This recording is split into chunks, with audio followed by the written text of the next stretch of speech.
दोस्तों नमस्कार, मैं जगन्नाथ गौतम देश रोजाना यूट्यूब चैनल पर आपका स्वागत है। दोस्तों आज जो हम बात करेंगे, मुद्दे की बात यह है कि क्या हरियाणा में भाजपा हुड्डा की जन आक्रोश रैली से डर गई है। जो चर्चाएं प्रदेश भर में चल रही हैं, राजनीतिक गलियारों में चल रही हैं, उससे तो यही खबरें निकल कर आ रही हैं कि जिस तरीके से बहुत ज़बरदस्त तरीके से पूरे हरियाणा में पूर्व मुख्यमंत्री भूपेंद्र सिंह हुड्डा और हरियाणा कांग्रेस प्रदेश अध्यक्ष चौधरी उदय भान की रैलियां हरियाणा में शुरू हुई, अलग अलग जिलों में निकली और उनको जो भारी सफलता मिली, कांग्रेस जन आक्रोश रैली में जिस तरीके से प्रदेश की जनता उमड़ी और हर जिले में उमड़ी, तो भाजपा को लगा कि ये तो कांग्रेस का ग्राफ तेजी से ऊपर जा रहा है।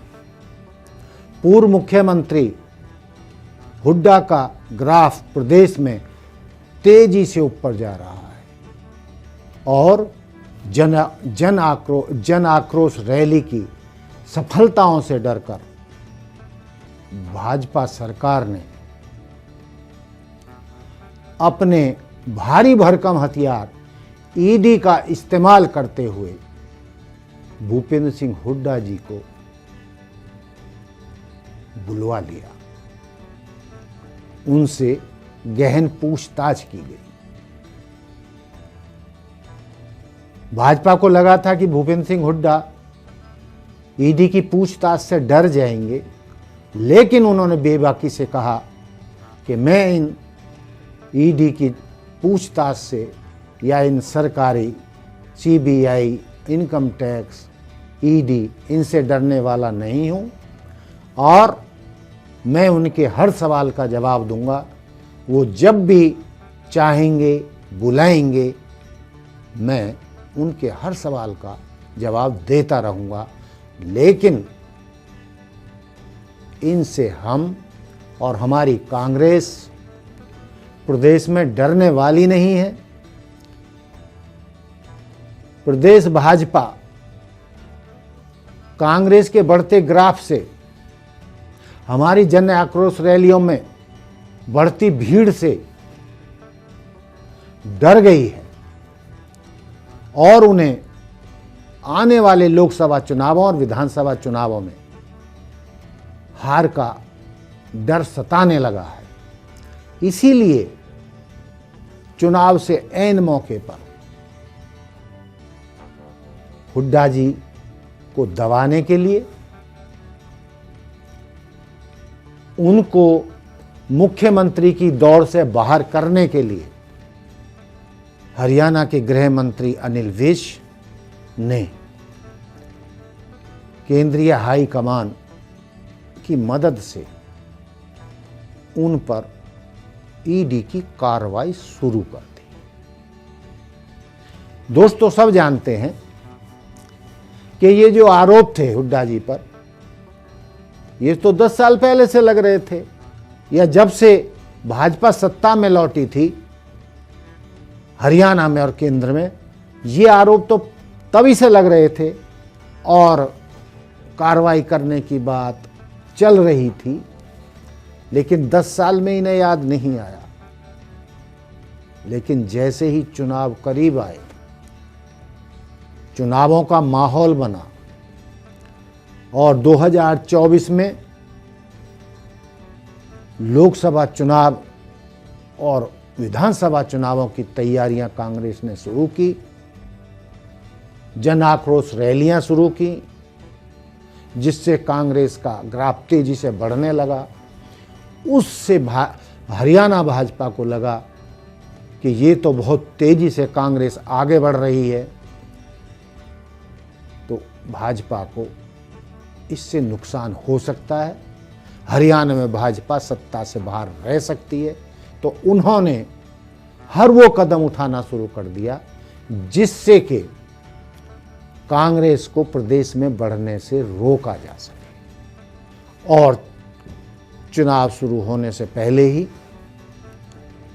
ईडी ने भूपेंद्र सिंह हुड्डा को बुलावा भेज दिया।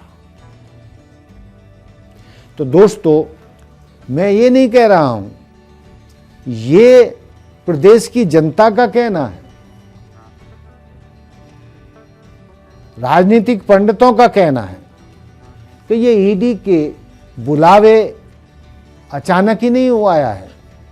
इससे भाजपा डरी हुई लग रही है। उसी की वजह से ईडी की कार्रवाई शुरू हुई है।